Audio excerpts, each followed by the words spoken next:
안녕하세요. 용감한 아재들 굿하우스입니다. 조용필 50주년 음악인생 올해를 맞이해서 12월 16일 서울 체조경기장을 끝으로 50주년 기념 투어가 마무리될 듯 합니다. 20일에는 한국대중음악상에서 후배들의 기감이 되고 세대통합적 의미에 대한 감사로 땡스 투 유 상을 시상한다는 그런 언론 보도도 있었죠. 우리 대중음악사에서 조용필과 음악이 가지는 의미가 대단한데요. 묘하게도 유승민 의원하고 조용필 씨의 모습이 겹친다는 분이 계셔서 모셔봤습니다. 여러분들 잘 아시는 분인데 인사 한번 부탁드릴게요. 네, 안녕하세요.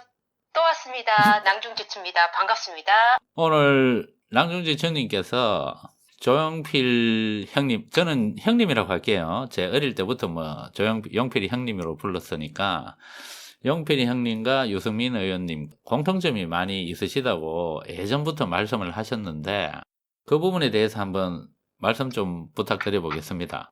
네, 제가 조용필 씨와 유승민 의원이라고 불러야 되겠죠. 이거 호칭이 참 조용필은 오빠고 어떻게 불러야 될지 잘 모르겠는데 씨와 유승민 의원으로 통일을 하겠습니다. 네네. 제가 생각하는 우리 조용필 씨와 유승민 의원의 공통점은 한 몇 가지 여러 가지가 있겠지만 우선 캐릭터적인 좀 측면이 있고요. 그 다음에 일을 할 때 어떻게 하는지 하는 그런 태도라 그럴까요? 그런 정도로 한번 생각을 늘 해보고 있었어요. 캐릭터 측면하고 일할 때 하는 모습. 그러면 먼저 캐릭터적인 측면에서는 어떤 면이 좀 비슷합니까? 네. 혹시라도 조용필 씨 팬이 들으시면 예. 이거 우리 오빠하고 어떻게 이렇게 정치인하고 비교를 하지라고 생각하실 분들이 계시겠지만은 오늘은 좀 정치적인 얘기는 가급적 하려고는 하지 않고요. 그러니까 네네. 용필이 형님하고 그냥 인간 유승민으로 합시다. 정치인 유승민이 그게 아니고. 저도 편할 것 같아요. 그냥 우리가 어차피 말씀하실 것도 인물에 대한 공통점이잖아요. 안 그래요? 그렇죠. 네. 그런 면으로 가면 괜찮을 듯합니다. 네. 우선은 제가 한 세 가지 정도를 생각을 해봤는데요. 네네. 우선 유승민 의원 하면 진정성 이런 얘기 참 많이 하잖아요. 그런데 이 진정성이라고 하는 측면에서는 우리 조용필 씨, 가수 조용필 씨가 정말 진정성으로 승부한다. 두 사람이 모두 어떤 본질에 집중하고 진정성으로 승부하고자 하는 성향이 저는 있다라고 생각을 하고 있습니다. 네네, 그렇죠. 네.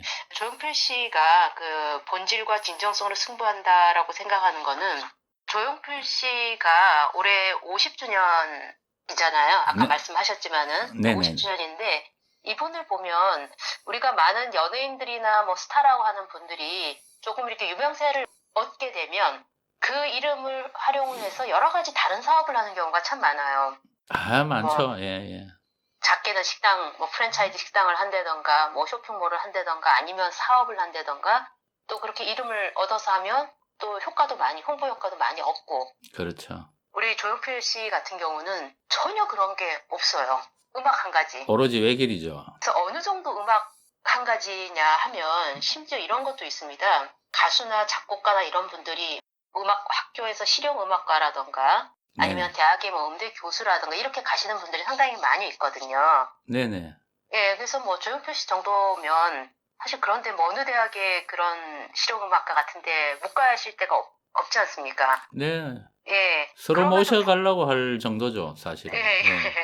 그럼에도 불구하고 본인은 가르치는 거에는 재주가 없다. 내가 하는 거는 그냥 음악을 만들고 노래를 부르는 것이 나의 본질이다. 그러시면서 그런 거조차도 일절 거절을 하셔가지고 안 하세요. 네네. 그래서 본인이 할 줄 아는 그리고 잘하는 것, 그리고 그런 강점을 굉장히 집중을 하는데, 유승민 의원도 보면은 굉장히 뭔가 정치라고 하는 그 본질적인 것, 그리고 진정성을 인정받기를 원해서 정말 진정성을 가지고 국민에게 다가가고자 하는 것, 이런 게 음악과 정치라고 하는 서로 다른 영역이지만 저는 두 분이 비슷하다라고 느낄 때가 많아요. 저도 두 분이 좀 많이 비슷하다는 점은 저도 좀 느끼는 면이 있는데 제가 그냥 느끼는 거는 방금 말씀하신 진정성 이 부분은 저도 좀 공감 가는 대목입니다.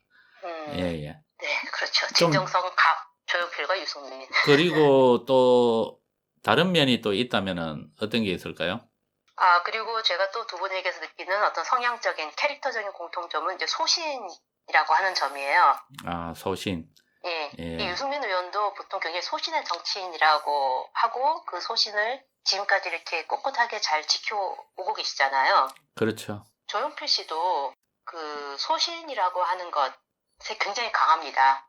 그래서 우리가 가수들이 네. 나이가 먹으면 결국은 이제 한물 같다는 소리도 듣고 이제 인기가 떨어졌다 이런 얘기를 대부분은 듣게 되는데 그러다 보면은 그 자구책으로서 그냥 성인 음악 일종의 말하자면 그러니까 자기가 하고 싶은 음악과는 다르게 그냥 성인 음악을 하라는 유혹을 굉장히 많이 받는다고 그래요. 보통 이제 성인 음악 그러면 네. 약간 트로트풍 뭐 이런 거 네, 말씀하시는 그렇죠, 그렇죠. 예. 그래서 그런 거를 하라는 뭐 그게 나쁘다 아니다 그런 걸 떠나가지고 네. 그러니까 본인이 하고 싶지 않은데 어떤 그 흐름에 의해서 나이가 들었다는 어떤 그런 이유와 흐름에 의해서 그런 것을 많이 고뇌받고 그래야만 앞으로 뭐 그 바닥에서 살 수 있다 이런 이야기가 많거든요. 네. 그래서 우리 조용필 씨 같은 경우도 잠잠하셨을 때 네. 사람들이 한물 갔다 이제 조용필 시대는 끝났다 이런 얘기를 하면서 결국은 조용필도 그런 음악을 해야 되는 게 아니냐 이런 얘기가 있었습니다.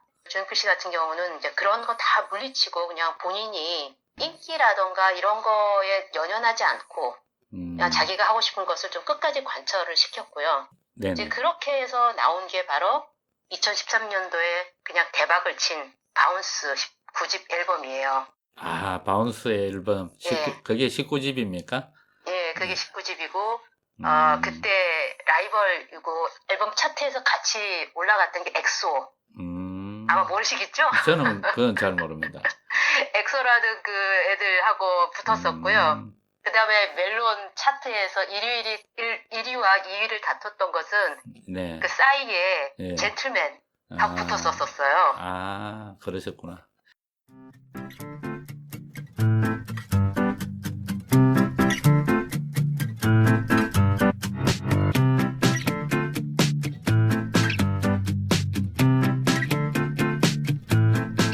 그대가 돌아서면 두 눈이 마주칠까 심장이 바운스 바운스 두근데 들릴까봐 겁나 한참을 망설이다 용기를 내 밤새워 준비 한수 내보 고백해도 될까 저는 사실 조용필 형님 네. 알게 된 게 제가 초등학교 뭐 5학년인가 6학년인지 정확하진 않은데 네. 초등학교 때 알았어요. 그리고 네. 그 당시에 엄청나게 좋아했죠. 바운스 나올 때도 되게 좀 반갑고 해서 좋아하긴 했었는데 뭐 빠심으로 이렇게 좋아하지는 않았던 것 같습니다. 네. 그 노래가 이제 히트를 쳤다는 게 굉장히 의미가 있는 게 네네. 그냥 단순히 히트를 쳤다는 데서 그 의미가 끝나는 게 아니고요. 네. 조용필 씨가 그 노래를 냈던 때가 63세였었거든요. 그런데 그 노래가 10대 혹은 그 아래 초등학생들한테까지도 먹혔다는 거. 뭐 뉴스 기사도 이래 찾아보고 했는데 그 나이대에서 그런 음악을 만들고 부른다는 게 역시 조용필이다 이런 평가는 있었죠. 전문가들 사이에서도. 네, 그렇죠. 그래서 그 어떤 10대들 혹은 초등학생들까지도 그런 팬층을 넓혔다라고 하는 게 다시 한번 세대를 이렇게 확장시킨 정말 전 국민을 이렇게 자기 팬으로 만드는 이제 그런 역할을 한 노래가 그 바운스인데 그 바운스를 제 친구가 처음 들었을 때 이런 표현을 딱 쓰더라고요. 야, 이거 단발머리네? 예, 그 80년대에 나왔던 그 단발머리가 줬던 그 느낌. 그거를 2013년에 그 친구가 딱 다시 느끼더라고요. 단발머리는 그 당시에는 정말 획기적인 음악이었습니다. 정말 이 우리나라 일반 가요에서 없던 그런 노래였어요. 예. 그 당시에 이 신디사이저 있죠. 뿅뿅 맞아요. 그리고 그리고 노래를 부르면서 가성이 나오잖아요. 단발머리에 네, 가성 예. 부분이 나옵니다. 그런 팔세토 창법이라고 합니다. 단발머리 말씀하시니까 네. 정말 그때 그 단발머리는 충격이었고 네. 제가 어릴 때 참 많이 불렀던 노래입니다. 그래서 이제 소신 얘기를 하다가 이제 지금 이런 말씀 드리고 있는데 아무튼 유승민 의원 같은 경우도 박근혜 전 대통령이 굉장히 이제 압박을 했고 또 바른정당 대통령 후보로 나오셨을 때는 두 번에 걸친 그 탈당 소동이 있었음에도 불구하고 사퇴하지 않고 정말 끝까지 완주하시면서 보여준 어떤 소신. 그렇죠. 예, 그리고 지금까지도 어떤 본인의 그 개혁 포스라고 하는 그 소신. 예, 그래서 이런 소신이라고 하는 측면에서도 두 분이 캐릭터적으로 이게 저는 좀 참 되게 비슷하다라고 느껴요. 조용필 형님의 소신 혹은 음악에 대한 철학, 좀 고집이라고 할까? 그걸 가장 좀 느꼈던 게 혹시 기억하실지 모르지만 2005년 조용필 형님이 저 평양 공연을 해서 하셨잖아요. 아, 그거 알죠. 예, 아시죠? 제가 아주 역사적인 정말 공연이었죠. 그렇죠. 그 공연도 그 당시에 우리나라 가수들이 북한에 가서 공연은 좀 많이 했어요. 조용필 형님 말고도 이미자 씨인가 뭐 또 이래 좀 몇 분이 가셨는데 네. 용필이 형님이 좀 특별했다고 저는 생각하는 게 그 당시에 뭐 일화가 있죠. 혹시 아시죠? 아, 그 당시에 사실 비하인드 스토리가 상당히 많죠. 근데 예. 그 중에서 보면은 네네. 그 이런 얘기는 들었어요. 그 조용필 씨가 북한 측에다가 조건을 이렇게 내걸고 네네. 그 조건을 전부 수용을 하지 않으면 공연 안 하겠다. 그렇죠. 그랬습니다. 예, 그런데 예. 그 조건이 그 류경체육관을 사용을 하겠다. 네네. 예, 북한에서 원래 제안했던 거는 무슨 문화예술회관인가? 아무튼 한 2, 3천석 규모의 예. 그런 극장을 얘기를 했었었고, 그랬는데 이제 우리 조용필 씨는 아니다. 그 정주영 회장이 그 지은 류경체육관 있잖아요, 평양에. 예, 그게 예. 8천석 정도 되거든요. 네네. 근데 거기서 공연을 하겠다. 그리고 공연 내용 터치하지 말라. 네네, 그랬죠. 그리고 직항으로 평양으로 들어가겠다. 네네. 그 전에는 중국을 이렇게 돌아서 들어갔었어요, 대부분이. 예. 그리고 그때 당시에 위대한 탄생이고 공연 장비고 이런 거 전부 다 한국에서 용필 형님이 공연하는 그대로 자기는 북한에도 그대로 하겠다 이래가지고 그때 뭐 몇 대 분에 막 트럭으로 해서 맞아요. 다 가지고 어마어마하게 들었어요. 예. 저는 그 대목에서 야 정말 용필 형님은 참 소신이 있다. 그 부분 아니 정말 그게 고집이잖아요. 그렇죠. 그것도 북한을 상대로 네. 자기 고집을 내세운 거잖아요. 뭐 그 사람이 정치적으로 고집 세운 게 아니고 자기 음악을 북한 주민에게 보여줄 때 자기가 한국에서 하는 자기 공연 그 자체가 자기의 음악이니까 그대로 가서 하겠다. 그거잖아. 그죠? 그렇죠. 예. 이게 처음에 굉장히 이렇게 뻣뻣하던 관객들이 점점 시간이 지나면서 결국 나중에는 그 홀로아리랑을 부르고 할 때 이렇게 눈물 짓고 하는 그 모습이 정말 보면 감동입니다. 정말 우리 그 역사의 한 장면인 것 같아요. 제가 정말. 사실 용필 형님 그 평양 공연 영상을요. 네. 한 50번은 본 것 같아요. 제가 그 용필 형님 어느 대목에서 실수하는까지 다 기억하고 있습니다. 하도 많이 봐서. 약간 유승민 의원도 그렇고 조용필은 오빠인데 아무튼 조용필 오빠도 그렇고 소신갑입니다. 두 양반 모두. 아니 오빠로 호칭하셔도 됩니다. 저도 형님이라고 하고 있는데. 아 그럴까요? 그럼 예. 조용필 오빠 유승민 의원님이라고 할게요. 그러면. 아 이거 조용필- 조용필 씨라고 하니까 영 어색한데. 그러니까 용필이 형님은 네. 나이 70든 할머니도 오빠 합니다. 그건 맞아요. 그리고 뭐 20살 먹은 젊은 사람도 오빠하고 그냥 영원한 오빠 아닙니까? 그 3대가 예. 그 조용필 오빠 공연은 가면 네네. 가족들끼리 막 여러 세대가 오거나 막 사돈들끼리 오거나 이런 거 되게 많거든요. 네네. 이렇게 보면 사돈들끼리도 앉아서 서로 오빠라 그러고 그 다음에 엄마, 할머니, 딸이 셋이 앉아서 오빠라 그러고 예. 정말 웃겨요. 조용필 형님의 소신이 유승민 의원 소신하고 매치가 된다. 처음엔 진정성, 어떤 진정. 본질을 중시하고 진정성 있게 예. 다가가고자 하는 거. 예. 그다음에 이렇게 소신, 정말 어떤 자기네 그 지키고자 하는 것을 참 굳건히 지키고자 하는 어떤 그런 소신이 네네. 비슷하고 또 하나는 네네. 참 이거는 제가 두 양반의 팬으로서 되게 답답한 부분인데 네. 두 양반이 다 허세가 되게 없고요. 뭐 허세 없는 건 좋아요. 굉장히 소탈하고 이런 건 너무 좋은데 자기를 알리고 홍보하는 거에 굉장히 인색해요. 좀 미치겠어요. 맞죠. 예. 이거 저도 100번 공감합니다. 이 부분. 예. 근데 이게 네. 조금 성격인 것 같아요. 좀 그렇죠. 내 자신의 이 막 자랑하고 내를 알리는 거는 오히려 네. 좀 나쁘끄러워하고 좀 그런 성격이 한몫하는 것 같아요. 이 두 분 다. 그래서 예. 보면은 이제 조용필 오빠가 그렇게 유명한 가수임에도 불구하고 CF를 찍은 게 사실 몇 개 없고요. 그것도 거의 그냥 80년대 초 중반에 찍은 게 거의 대부분이에요. 최근에는 없는 걸로 저는 기억합니다. 예, 예. 그 뭐 없고 그리고 뭐 TV 프로에 나온 것도 뭐 90년대 중반 이렇게 콘서트를 방영하는 건 있었어도 본인이 이렇게 나온 건 극히 드물어서 올해 그 5월달에 불후의 명곡에서 3부작으로 50주년을 기념해서 나온 게 정말로 정말 오래간만에 방송에 직접 출연하신 거였었거든요. 그래서 화제가 됐었었죠. 네, 옛날에 저도 이제 들은 이야기인데, 뭐 예능이라든가 이런 PD들이 섭외 좀 하려고 엄청 노력했는 모양이더라고요.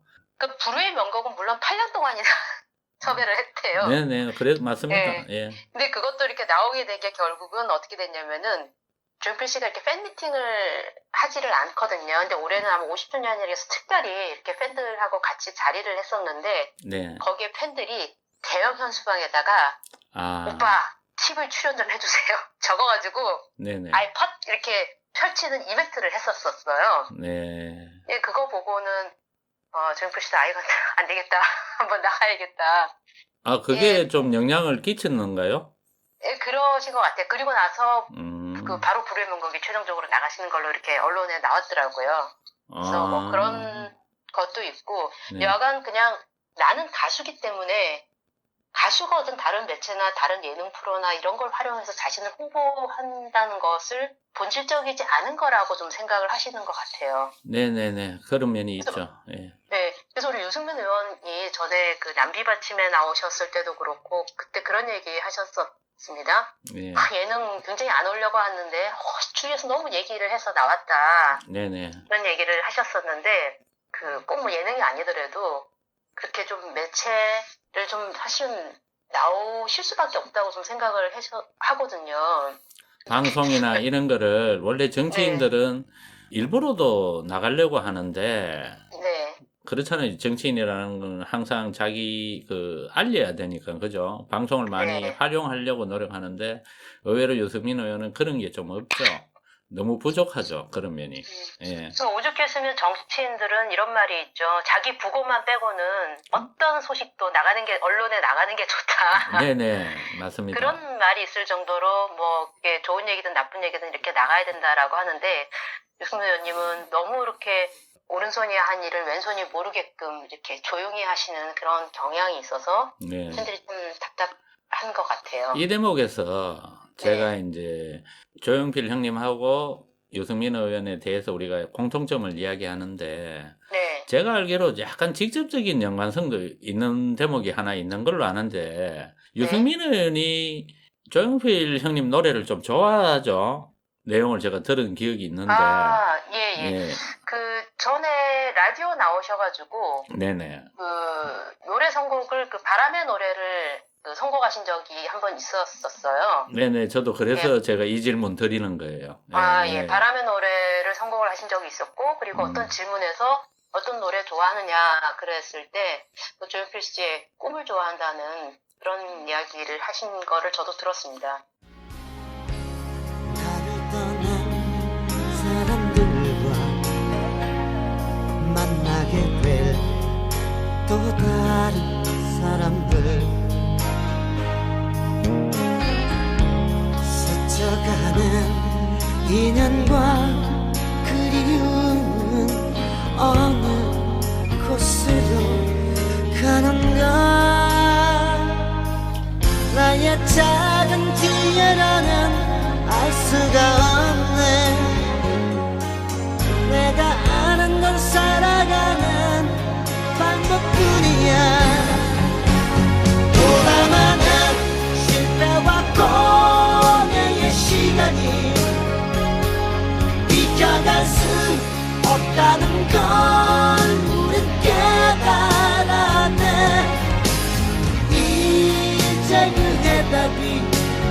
사랑이라면 나는 이 세상 모든 것들을 사랑하겠네. 그러니까 제가 봐서 유승민 의원이 조용필 형님의 노래를 좀 좋아하는 것 같아요. 그냥 이거는 뭐 유승민 의원이 직접 뭐 조용필을 좋아한다 하진 않았는데 네. 뭐 바람의 노래 좋아하고 또 네. 꿈도 좋아하고 이런 거는 실제 발언하신 거잖아요, 그죠? 그렇죠. 네, 예. 그러니까 조용필 형님 노래 두 곡을 네. 공식적인 걸로 이래 표현하는 걸 봐서는 조용필 네. 팬이 아닐까 혹시? 아, 글쎄요, 그것까지는 제가 잘 모르겠습니다. 저는 개인적으로 네. 좀 좋아하시고 팬은 아니더라도 좀 네. 최소한 호감이라도 있으셨으면 좋겠다라는 생각을 저는 하긴 하죠. 아니 솔직히 영필이 형님은 네. 뭐 우리나라 대한민국 국민 중에 특별히 호감 안 가질 분은 없잖아요. 사실. 아니 정치인들도 많이 좋아합니다. 영필이 형님은. 다른 정치인들도. 말씀하시니까 생각이 나는데요. 네네. 그 정치인들이 조용필 씨, 우리 용필이 오빠 콘서트에 진짜 많이 와요. 아유, 많이 가죠. 네. 네. 제가 그냥 본 사람만 쳐도 네네. 우리 유승민 의원을 전개 드린, 정치의 아버지라고 할 수 있는 우리 이회창 총재께서도 오셨었고요. 그분은 친구열을 가장 좋아한다고 예전에 얘기하시더라고요. 네네. 이회창 총재 오신 것도 제가 봤었고, 네. 그 다음에 박근혜 전 대통령도 대통령 되기 전에 오셨었고, 네. 그 다음에 이명박 전 대통령도 대통령 되기 전에 서울시장 하실 때 네네.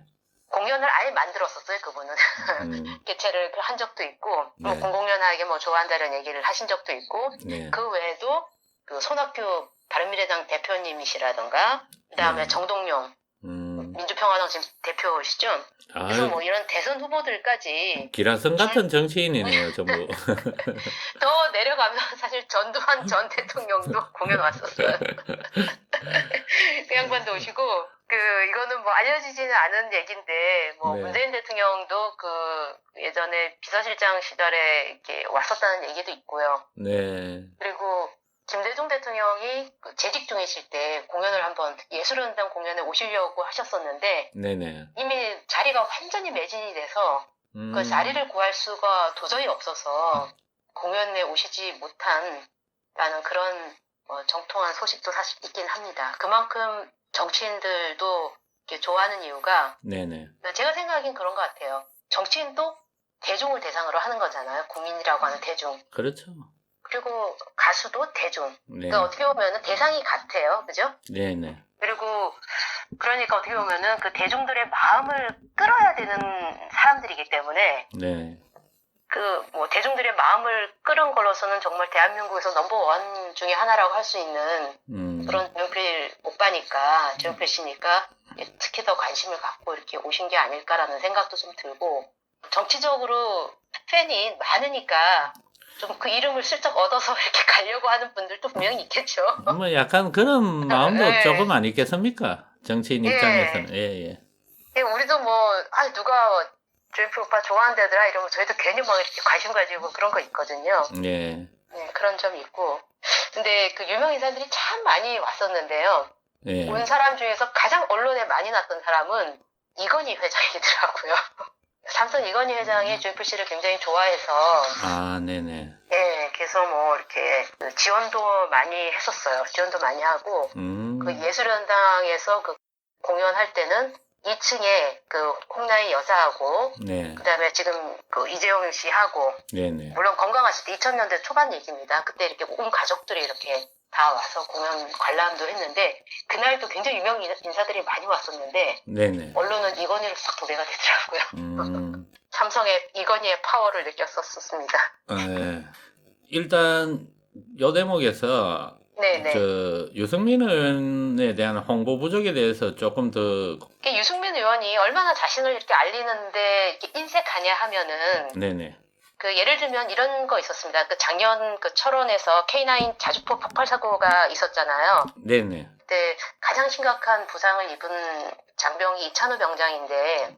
네. 이제 그분이 우리 유심초에서 네. 올해 여름에 한번 성금을 모았었습니다. 그 성금을 네네. 모아가지고 이제 제가 직접 갖다 드렸었는데요. 네네. 그 성금을 모으는 과정에서 제가 문자 한 통을 받았었어요. 그 이찬호 병장한테. 네. 그분이 보내온 문자가 자기가 정말 죽느냐 사느냐 하는 그 시절에 네. 가장 먼저 보러 와주었다. 네네.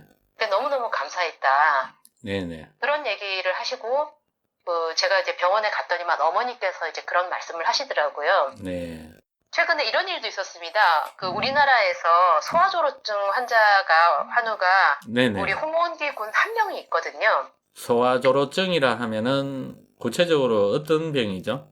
소아조로증은 그러니까 보통 사람보다 한 6배에서 7배 정도 노화 현상이 빨리 오는 병이에요. 이게 그러니까, 이제 희귀난치성 병에 속하죠, 그죠? 예. 굉장히 희귀한 병이죠. 우리나라의 네. 환자가 지금 공식적으로 한 명이니까. 예. 굉장히 지금 신체 나이가 높고 그래서 이 소아조로증 환자들이 20살을 넘기는 경우가 극히 드물대요. 그러니까 평균 수명이 15.1세 정도 된다라고 하거든요. 네네. 예, 그런데 이제 이 소아조로증 환우를 유승민 의원께서 이렇게 좀 돕고 계셨더라고요. 네네네. 그런데 이 돕고 계신 거는 좋은데 이 돕고 있다라 1년째 여러 가지로 이 소아조로증 환우들을 위한 그 아시아 재단을 지금 설립하는 과정에 있고 지금 설립을 했는데 네. 이 과정을 우리 유승민 의원이 1년 정도를 도와주셨다는데 이것조차 저희 팬인 입장에서도 전혀 모르고 있었어요. 네네. 그래서 홍원기 군의 아버지께서 네네.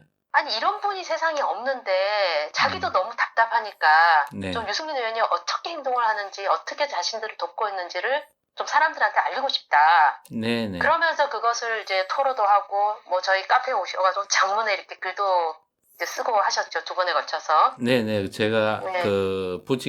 홍원기 군 부친께서 쓰신 글도 저는 읽어봤습니다. 네. 예. 그러니까 보통 여타의 정치인들 같으면 이런 것들을 좀 내가 했소 하고 이렇게 슬쩍이라도 좀 흘릴 법도 하는데 네네. 흘리질 않죠. 그래서 홍원기 군의 부친께서 네. 자기도 그게 너무 의아해서 여쭤봤었대요. 네. 너무 오른손이 한 일을 왼손이 모르게 하는 듯한 느낌이 들어서 네. 혹시 기독교 신자냐 그런 질문을 유승민 의원에게 한 적이 있다라는 이야기를 하시더라고요. 두 분 다 정말 자기에 대한 홍보라든가 뭐 이런 걸 알리는데 너무 인색하고 그런 걸 할 줄 모른다. 결론은 네네. 그지? 그 말씀이죠. 예. 팬 입장에서 그게- 좀 깝깝할 때가 많으시겠습니다. 제가 말씀드리는 공통점 하나. 이 부분에서 공통점을 좀 느꼈었거든요. 네네. 네. 조용필 형님이 지금 위대한 탄생하고 상당히 오랜 기간 같이 하고 있죠. 네네. 지금 같이. 멤버하고도 굉장히 오래됐어요. 그러니까 현재 조용필 형님의 위대한 탄생이 멤버가 네. 거의 안 바뀐 걸로 제가 아는데 한두 명 바뀌었어요? 지금 멤버가 거의 20년 된 멤버고요. 그렇죠. 예, 예. 그러니까 시작은 80년부터 했었으니까 시작 때는 우리가 유명한 유재하 씨도 잠시 세션으로 맞아요. 있었고 뭐 그런 게 있는데 네. 현재 상태의 멤버가 거의 한 20년 오고 있는 거잖아요. 그죠? 예, 지금 멤버가 20년 예, 됐습니다. 그러니까 사람을 오래 가잖아. 그죠? 사람에 대한 그런 면이 있죠. 한번 맺은 인연을 오래 가는. 왜 웃어요? 저희가 그래서 네. 기획사에 YPC 기획사거든요. 기획사 이름이. 네. 저희가 공무원이라 불러요. 그래, 아무튼 그런 면하고 제 지인 중에 한 분이 유승민 의원 부친 때부터, 그러니까 유승민 의원 부친이 유수호 의원이잖아요. 유수호 의원 비서관 택이죠. 그 당시에는 비서관을 하신 분이 제가 아시는 분 중에 계시는데 그분 말씀이 유승민 의원 집안 자체가 네. 사람을 귀하게 여긴다고 하시더라고요. 그러니까 유수호 의원 때 비서관을 하신 그 분이 현재까지 그만둔 지 상당히 오래되셨잖아요. 그죠? 유수호 의원 때 하시다가 지금은 이제 안 하시니까. 그렇죠. 근데 현재까지 그러니까 유승민 의원 모친께서 딸처럼 대해주신대요. 현재까지도 서로 교류를 하고 또 현재 유승민 의원 보좌 하시는 분이 당시에 유수호 의원 일을 도왔대요. YPC 기획사에도 그 로드 매니저 별거 아닙니다. 그 운전기사 예. 하시면서 같이 하시던 분이 지금은 이사시고 네. 제가 사진 팬된 지가 한 21년 차인데 네네. 제 이전에 YPC 기획사에서 말하자면 경리를 보던 여직원이 있었는데 네네. 지금도 있어요. 그러니까. 그래서 저희가 공무원이라고 불러요.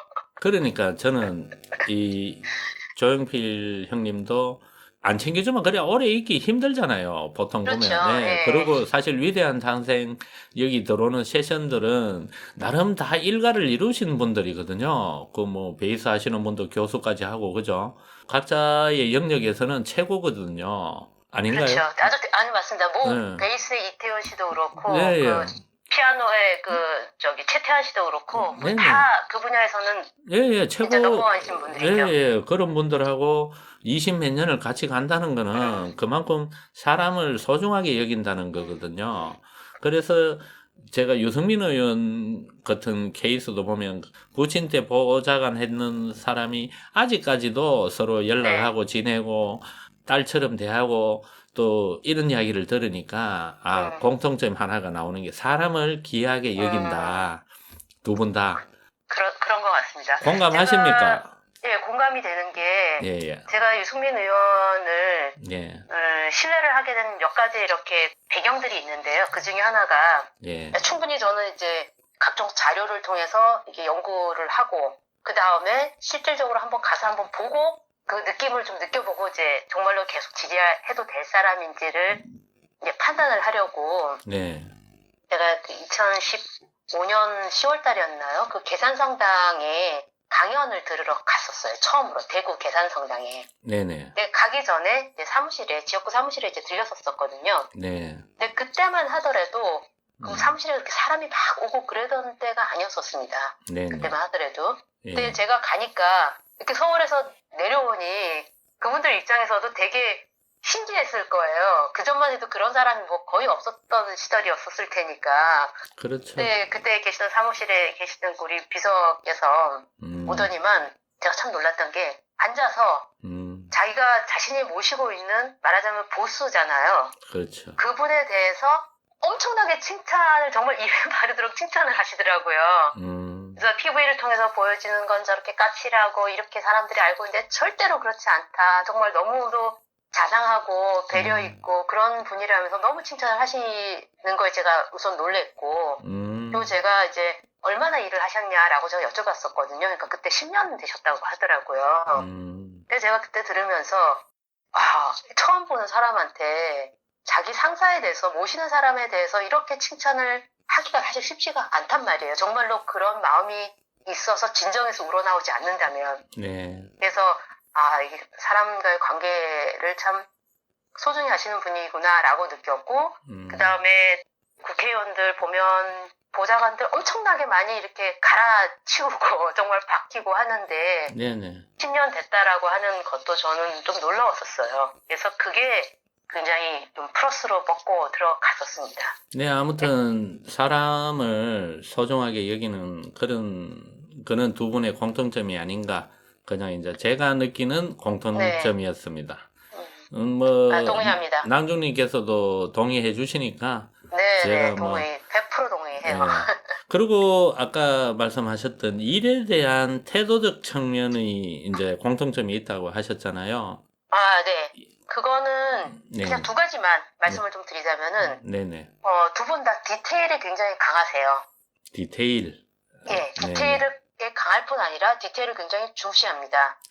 그래서 이 디테일이 강하다는 것 때문에 지난 대선에 유승민 의원이 약간 공격을 받기도 했어요. 대통령 될 사람이 무슨 디테일을 너무 따진다, 너무 쪼잔하다 말하자면. 너무 이제 그런 식으로 디테일하면 공격을 많이 해서 심지어 그 대선 때 우리 홍준표 당시 후보가 이런 말도 했죠. 그것은 기재위 국장들이 하는 얘기를 하고 있다. 이런 표현을 썼을 정도로 그 디테일에 대해서 약간 간과하는 측면이 있는데 저는 그 디테일을 중시하는 것이 굉장히 어떤 퀄리티를 높인다라고 하는 측면에서 정말로 대가들은 굉장히 디테일이 강하다라는 걸 보면 역사적으로도 많이 입증이 되거든요. 그래서 저는 디테일을 중시하는 측면이 이게 결코 쪼잔한 게 아니라 정말로 그 수준이 있는 사람만이 할 수 있는 어떤 행동들이 아닌가라고 저는 생각을 하고 있습니다. 그럼 영필이 형님은 어떤 면이 좀 디테일합니까? 그 부분. 그건 뭐 너무너무 많은데요. 그냥 한 가지만 예를 들자면은 지난 이제 19집 앨범을 미국에서 그 레코딩을 했었거든요. 아까 말씀하신 바운스. 예, 바운스 앨범. 예. 그 앨범이 굉장히 사운드가 좋아요. 그 사운드가 정말 그냥 다른 앨범들하고 차이가 날 정도로 좋은데, 그때 그 녹음을 했던 미국의 유명한 엔지니어가 네. 했던 말이 자기가 지금까지 수많은 뮤지션들을 녹음을 했는데, 정말 그 디테일한 측면에서 조용필이 엄청났다. 이런 아주 그냥 평을 네네. 했었습니다. 아주 혀를 내둘렀다 이런 식의 굉장히 그 귀가 엄청 예민하더라 이런 얘기를 했던 걸 제가 기억을 하고 있습니다. 일반 대중들은 잘 모르는 게 엄청난 연습벌레잖아요. 그렇죠. 예, 제가 알기로는 그래 알고 있는데 네. 그런 면이 디테일한 그 하나하나를 중요시하니까 네. 수없이 많은 연습을 하지 않겠냐. 뭐 또 저는 그렇게도 생각합니다. 그러니까 조용필에 대해서 이런 말을 합니다. 그 사람은 그냥 노력에 의해서 그런 성과가 났다라는 이야기들을 많이 하는데 저는 천재가 노력을 했다라고 저는 생각을 해요. 조용필도 어느 정도 천재형이죠. 예. 예. 그러니까 기본적으로 천재들은 자기네 자신의 어떤 재능을 믿고 노력을 좀 하지 않는 그런 게 있거든요. 네네. 그런데 이 사람은 거기에 노력까지 겸비를 하고 네. 그다음 굉장히 탐구하고 공부하는 게 어마어마해요. 네네. 그래서 어떤 그런 면이 조용필을 만들었다고 생각을 하고 유승민 의원 같은 경우도 그 고3 때 뭐 가출도 하고 키우던 개가 죽어가지고 뭐 한 달 동안 막 울면서 공부도 제대로 못하고 해서 어머니가 걱정을 했을 정도다라는 이야기도 하셨는데 그 고3이 사실 그러기가 쉽지가 않잖아요. 그리고 뭐 같이 어울려서 놀고 네, 뭐, 그렇음에도 불구하고 네. 그렇게 좋은 성적 그 대입학력고사에서 3등을 했다라고 하는 건 기본적으로 이 머리 자체가 굉장히 뛰어난 거라고 생각을 하는데 학력고사는 아니고 당시에는 이제 예비고사. 네. 예비고사인가요? 아무튼 예, 예비고사 3등 하셨죠. 그게 뭐 천재죠. 네. 그것도 그런데 뭐, 알고 보면은 유승민 의원도 굉장히 노력을 하는 타입인 것 같이라고 봐요, 저는. 그러니까 본인의 재능, 천재적인, 뭐 천재까지라고 말씀드리지는 않겠지만 재능 플러스 굉장한 노력이 겸비된 그런 인물이다. 맞습니다. 뭐 그 정도 보니까 두 분이 비슷하네요. 그러니까 사실 그 분야에서 최고의 자리에까지 오르지 않았겠냐? 저는 그렇게 생각합니다. 전에 김무성 의원이 그런 얘기를 했었습니다. 예전에 이제 친박 시절에 네. 자기 김무성하고 네. 그때 같이 이렇게 어울려가지고 이렇게 저녁에 술 한잔하고 시간을 보내고 나면 네. 자기들은 가서 그냥 집에 들어가서 자거나 집에 들어갔는데 유승민 의원은 그때 다시 PC방 가가지고는 막 새벽까지 일을 하고 밤을 새워서 일을 해서 뭔가를 이렇게 뚝딱 만들어내고 그랬었다는 이야기를 하는 걸 제가 들었었어요. 네. 낭종님이 봐서 유승민 의원님도 영필이 형님처럼 최고의 자리에 도달할 수 있는 그런 분으로 보시는 거죠? 그렇죠. 그렇게 물론 받쳐줘야 될 것, 또 본인의 어떤 노력, 아직도 뭐 하는 게 더 필요하긴 하지만 네. 적어도 인물이라고 하는 측면에서는 그런 점에서는 좀 기대를 하고 싶습니다. 좀 정치란 영역도 그렇고 이제 대중 가수라는 영역도 마찬가지인데 네. 결과적으로 저는 영필이 형님이 지금까지 저렇게 롱런할 수 있는 것도 두터운 팬층, 그죠? 네네. 그런 것들이 또 뒷받침이 되어주지 않았나 저는 좀 그런 생각하거든요. 제가 우리 팬들을 보면 참 때로는 좀 안타까운 게, 이거 안타깝다고 할 수는 없는데요. 네. 일단 아직 짧아요, 너무. 그러니까 기껏 해봐야 2015년도 원내대표 연설 때부터 네. 시작하신 분들이 좀 일찍이신 분이고, 아니면 대선 때, 그것도 대선 한창 막바지, 해서 겨우 뭐 1년, 1년 반, 2년 이 정도이기 때문에 사실은 그 사이 굉장히 여러 가지 사건들이 있지 않겠습니까? 그래서 그 사이에 이렇게 떨어져 나가기도 하고 또 새로 지지자가 되기도 할 텐데 네. 저는 그 세월이 쌓여가는 그런 어떤 두터운 믿음이라던가 그런 것들이 좀 필요하다라고 생각이 되거든요. 그게 반드시 저는 필요하다라고 생각이 돼요. 그래서 이분이 어떤 정치적 행보를 하든 어떤 의사결정을 내리든 정말 신뢰를 통해서 어떻게 믿고 가는 그런 게 좀 있어야 되는데 네. 그러기에는 아직 시간이 그만큼 세월에 쌓여있는 게 조금 많이 부족하다라는 생각은 사실 좀 아쉽긴 하죠. 그래서 그걸 우리가 어떻게 가야 할 것인가라고 하는 건 좀 숙제가 되어 있습니다. 반대로 이 영필이 형님 팬층을 보면 네. 지금 대한민국에서 최고의 팬층이 아닐까. 저는 개인적으로 네. 정말 한 번씩은 저 정도로 할 수 있을까? 어떻게 사람을 얼마나 좋아하면 저 정도로 열정적으로 팬심을 갖고 할까? 사실 한 번씩 보면은 정말 대단하다.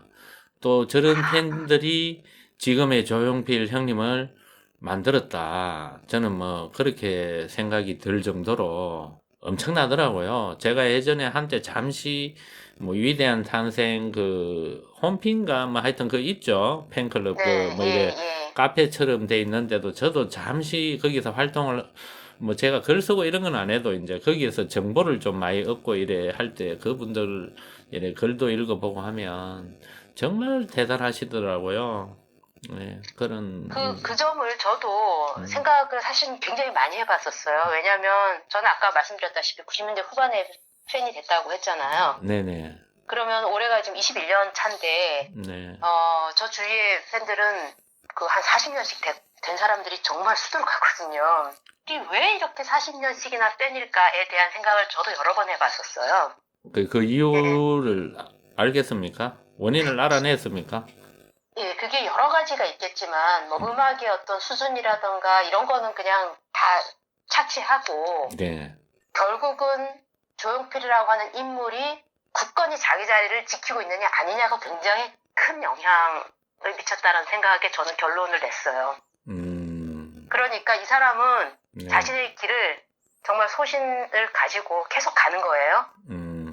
계속 가면 우리 팬들은 보면 40년이라고 하는 세월이면 그 사이에 결혼도 했고 사업하다가 정말 망한 사람도 있고 별의별 사람 많고요. 네. 제가 아는 팬들 중에서 사망한 사람들도 사실 꽤 돼요. 인생의 어떤 희노애락을 많이 겪고 있는데 희노애락을 겪을 때마다 와보면 항상 그대로 있는 거야. 그럼 돌아오는 거야.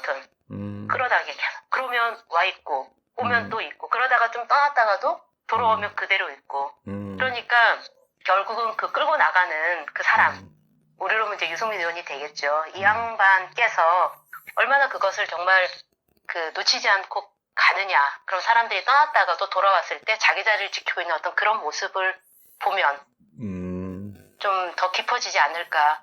근데 이게 모르겠습니다. 정치라고 하는 거라서 제가 이렇게 같이 단순 비교가 가능할지는 저도 자신은 없는데 조금 다르죠. 아무래도 다르겠지만 여하간 아무래도 영필이 형님은 예. 영필이 형님은 대중가요라든가 이런 게 그래도 본인 의지에 따라서 많이 좌우되는 거잖아요.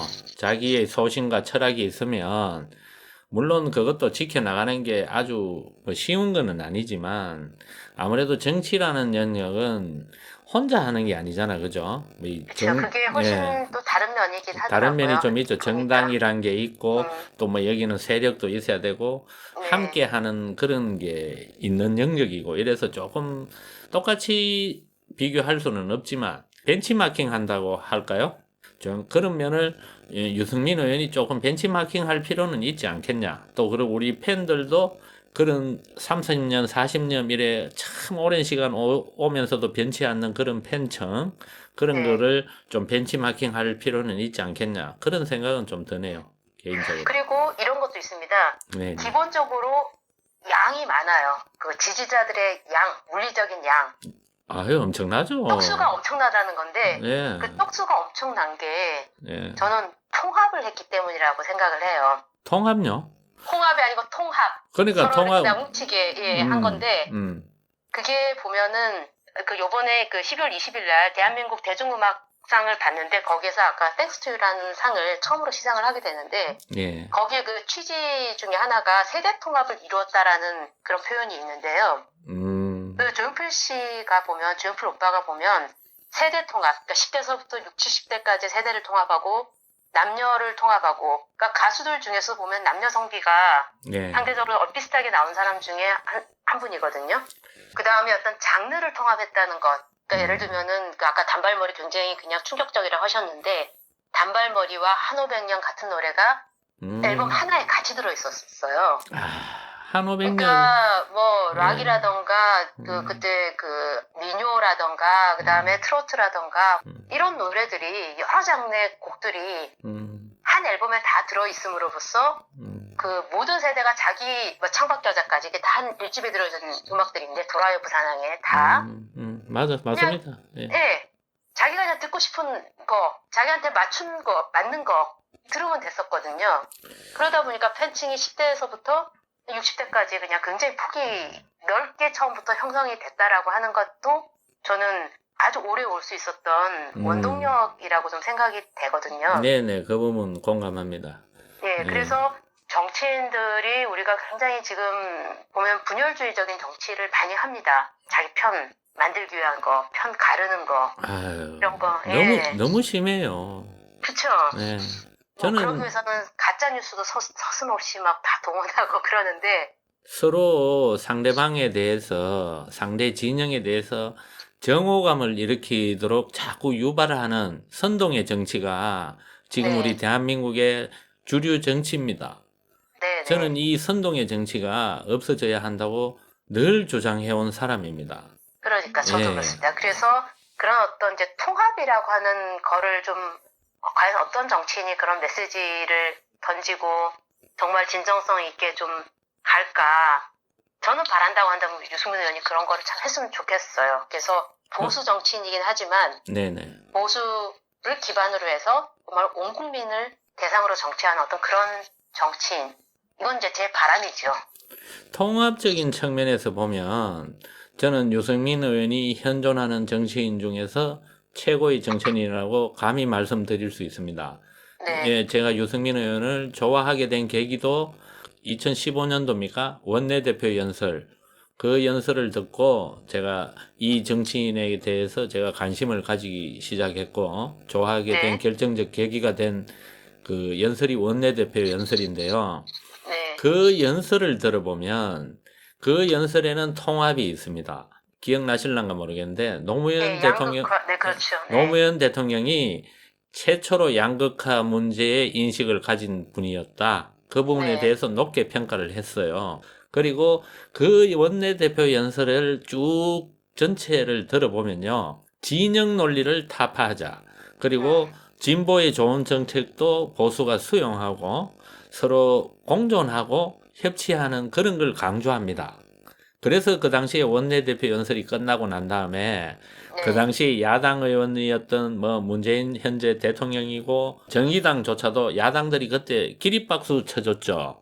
네, 그 당시에. 아주 인상적이었죠. 예. 그런 면에서 보면 이 유승민 의원은 통합에는 가장 적합한 정치인이 아니냐 생각하는데 동의하십니까? 10년 전 노무현 대통령은 대한민국 대통령으로서 처음으로 양극화를 말했습니다. 양극화 해소를 시대의 과제로 제시했던 그분의 통찰을 저는 높이 평가합니다. 이제 양극화 해소라는 시대적 과제를 해결함에 있어서는 여와 야가 따로 있을 수 없다고 생각합니다. 여와 야, 보수와 진보의 새로운 변화를 보면서 저는 진영의 창조적 파괴라는 꿈을 가집니다. 진영을 벗어나 우리 정치도 공감과 공존의 영역을 넓히자는 꿈을 현실로 만들고 싶습니다. 그동안 우리 정치는 여야 진영 간, 보수 진보 진영 간의 대립과 반목으로 국민의 신뢰를 얻지 못했습니다. 진영은 그 본질이 독재와 똑같습니다. 진영의 울타리를 쳐놓고 그 내부 구성원들에게 사상과 표현의 자유를 허락하지 않습니다. 사람마다 생각의 차이가 있는 것은 지극히 상식적이고 정상적인데 어느 당, 어느 진영의 소속이라는 이유만으로 개인의 소신은 집단의 논리에 파묻히고 말았습니다. 여와 야, 보수와 진보 양쪽 모두 진영의 논리에 빠져 반대를 위한 반대를 일삼았고 이는 국민의 눈에 어처구니 없는 정쟁으로 비춰졌습니다. 진영을 넘어서라는 표현을 썼는데 저는 그 말이 참 인상적이었어요. 진영을 넘다. 그러니까 자기 진영, 그러니까 진영을 바꾸자가 아니고 예. 자기 진영은 진영대로 있지만 진영을 넘어서 서로 협치하고 정말 이런 모습을 우리 국민들이 정말 상식적인 국민이라면 바라고 있을 텐데 아무튼 그 원내대표 연설의 주요 핵심은 진영 논리를 타파하자. 그 당시에 유승민 의원의 발언에 포함되어 있습니다. 맞습니다. 그러니까 어느 쪽에서 자유한국당이든 아니면 더불어민주당이든 뭐 아니면 바른미래당이든 그 어느 쪽에서 누가 대통령이 되면 결국은 대통령이 되면 자기의 대상은 그냥 전 국민이 되는 거잖아요. 자기 지지자만 되는 것이 아니라. 그렇죠. 예. 예, 그렇게 어떤 대통령이든 좀 전 국민을 대상으로 이렇게 정치를 좀 했으면 좋겠는데, 그게 참 우리 아직은 좀. 저는 이 부분에서 제가 하나 말씀드리고 싶다면, 대통령도 그래야 되지만, 네. 국민들도 네. 대통령은 정파를 떠나서 좀 봐주는 것도 필요하다고 저는 봅니다. 당연하죠. 국민들도. 네. 예. 그게, 아쉬워요, 아직.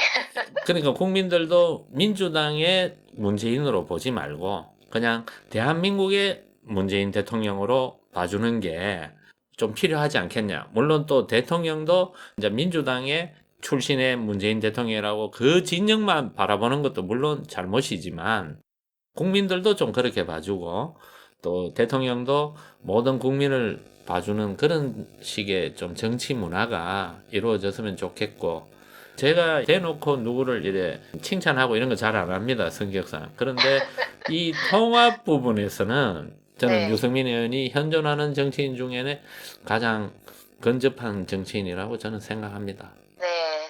그래서 제가 이분을 좀 좋아하고 지지하는 이유가 그 이유가 첫 번째라고 봐도 저는 무방합니다. 그러니까 이제 보수 정치인이라고 해서 간혹 이제 지지자들도 약간 착각을 하는 적이 있는데 이 양반은 보수 정치인은 맞죠. 당연히 보수 정치인이죠. 근데 제가 앞에서도 말씀드렸다시피 보수 정치인이지만 내가 보수 정치인으로서 국민을 다 대상으로 하는 것. 그게 바로 진영을 넘는 거고요. 항상 그런 면을 보이잖아요. 예. 항상 근데 어떤 사람들은 예. 보수 정치인이기 때문에 보수 지지자들만을 대상으로 한다라고 혹시라도 그렇게 생각하는 지지자들이 있다 그러면 저는 그런 시각은 좀 유승민 의원을 제대로 바라보는 시각이 아니지 않을까라는 이제 생각이 들죠. 유승민 네, 의원이 제 생각이 틀린 게 아니겠죠? 아유 낭년님 말씀 저는 100번 공감하고요. 네. 유승민 의원이 전원책이나 이런 분들인데 한 번씩 좌파라고 공격받습니다. 그거 아시죠? 알죠. 왜 그 공격을 받냐 하면은 지금까지 보수가 갖고 있던 보수적인 그런 것보다는 서민의 삶, 복지 이런 걸 주장하잖아요. 이 그렇죠. 유승민 의원은 네. 정책도. 그러니까 국민의 그 아픈 부분을 이분은 정말 생각하는 거죠. 이게 진보든 보수든 이런 걸 가려서 하시는 분이 아니라는 거죠. 그런 걸 보면. 그러다 보니까 이 진영 논리에 사로잡힌 분들 있죠. 보수, 진보 이런 거 나누는 분들에게는 어떤 때는 좌파라고 공격받고 그런 일이 허다합니다. 그게 바로 제가 앞에서 말씀드렸던 바로 본질, 정치라는 본질에 중시하느냐의 문제인 것 같아요. 정치라고 하는 게 결국은 다 다른 이야기, 서로 다른 이해관계, 그 국민들의 어떤 서로 다른 욕구 이런 것들을 다 하나로 묶어서 뭔가를 만들어내는 거잖아요. 네네. 그게 이제 본질이니까 내가 보수 정치이든 진보 정치인이든 그건 내가 딛고 있는 땅이라고 생각한다면 땅으로서 딛고 정말 여기저기 손을 뻗칠 수가 있는 건데 근데 그런 것들을 이렇게 받아들이는 사람들도 있고 그런 것들을 아직 익숙치 못한 사람들도 있고 좀 그런 것 같아요. 실제 우리 조용필 오빠 같은 경우도 너무 여러 장르를 했다고 해서 그걸로 비난을 받기도 했었어요. 뭔가 정체성이 없다. 근데 이분의 그 본류는 락이거든요. 락이라고 하는 음악적 본류를 가지고 정말 어떤 음악을 하더라도 심지어 우리가 알고 있는 약간 트로트성의 그 음악에도 그런 본질적인 게 본인이 추구하는 음악적 본질이 사실 다 들어가 있어요. 그러니까 다른 사람들의 그 트로트와는 다른 사람들의 발라드와는 뭔가 좀 다른 거죠. 네, 그런 게 있습니다. 조용필 형님하고 유승민 의원의 공통점에 대해서 지금까지 이야기를 나눴는데 네. 두 분의 차이점은 그러면 어떤 게 있을까요? 차이점은 저는 한 단어로 네네. 시간이라고 말씀을 드리겠습니다. 아, 시간, 네, 타임. 네, 타임.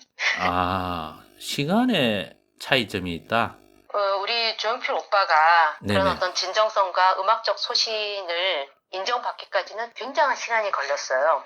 그리고 2013년도에 나왔던 그 30만 장 이상 판매가 된 그 대박 19집 앨범도 네. 10년 만에 나온 앨범이거든요. 네네, 그랬죠. 20년 동안 굉장히 본인의 어떤 음악적 고뇌가 엄청나게 많았다고 고백을 했었었는데, 문제는 네.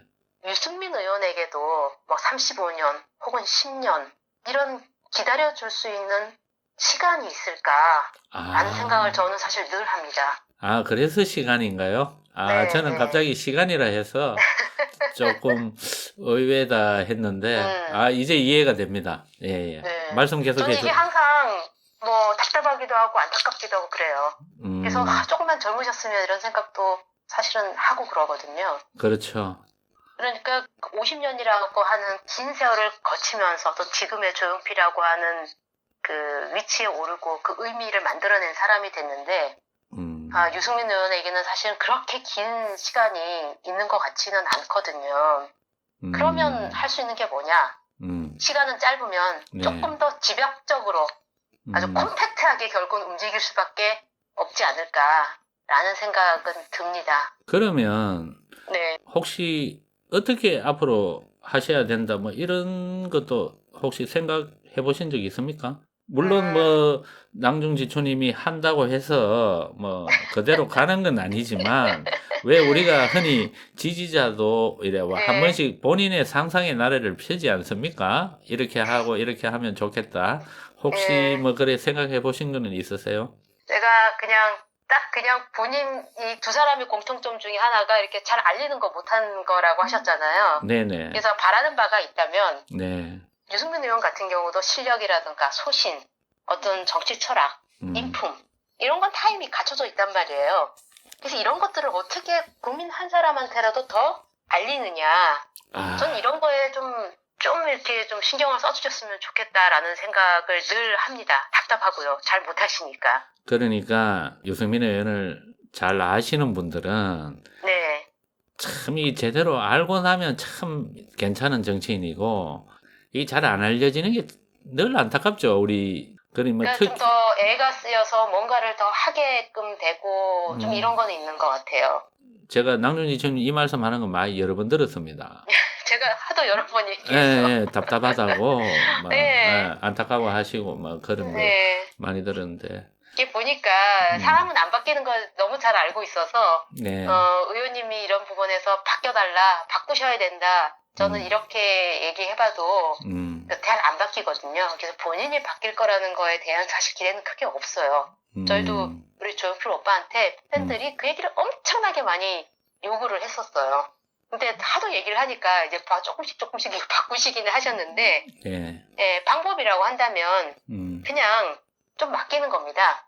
그런 뭐 전문가라던가 어떤 그런 팀이라던가 맡기셔서 좀 못 이긴 채 하고 본인은 슬슬 따라가는 거예요.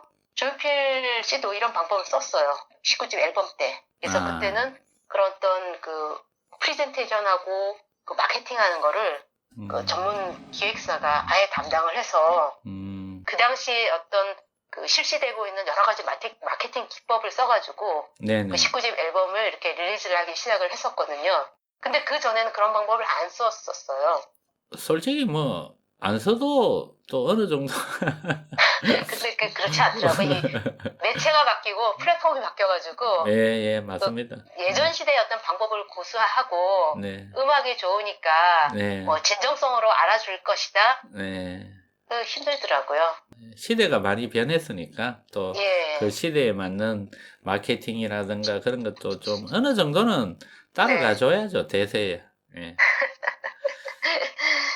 그래서 그런 면에서는 그 우리 의원님 같은 경우, 유승민 의원님 같은 경우는 본인이 뭘 많이 한다 하더라도 다른 사람들이 하는 기준에 비하면 참 별거 아니실 수 있으니까 조금 더 대담하게 움직이셔도 되지 않을까라는 생각은 듭니다. 자, 마무리 발언으로 꼭 이 말 한마디는 내가 하고 싶다. 있으시면 한 말씀 하고 마무리하는 걸로 하죠. 네, 저는 개인적으로 제가 굉장히 좋아하는 이 두 분, 우리 조용필 오빠하고 유승민 의원에 대해서 이렇게 이야기를 할 수 있는 기회를 가지게 해서 참 고맙습니다.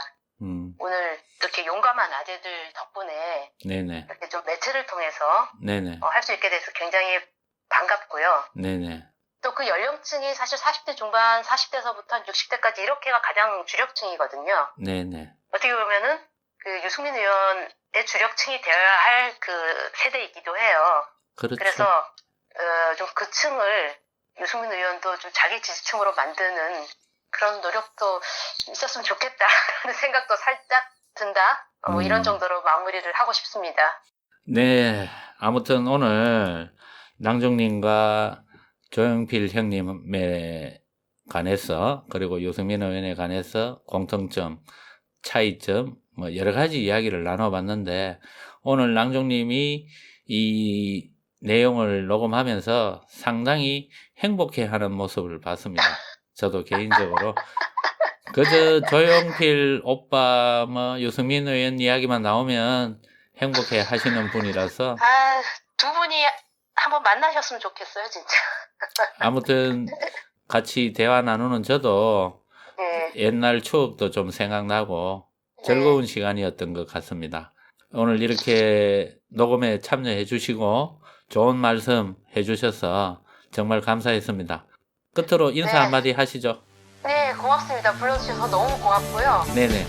조용필 오빠의 50주년 진심으로 축하를 드리고 네. 우리 유승민 의원님도 힘내시고 파이팅 하시길 바라겠습니다. 네, 오늘 전화통화 감사했습니다.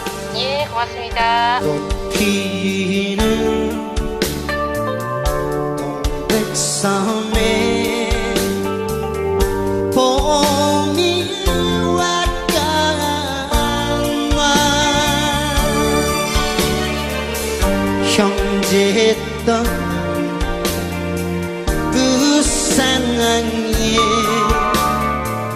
갈매기만 슬피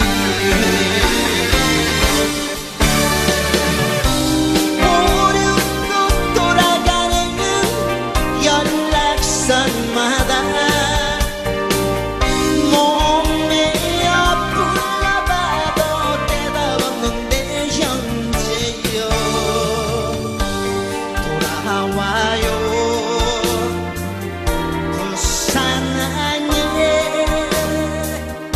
그리운 내 형제여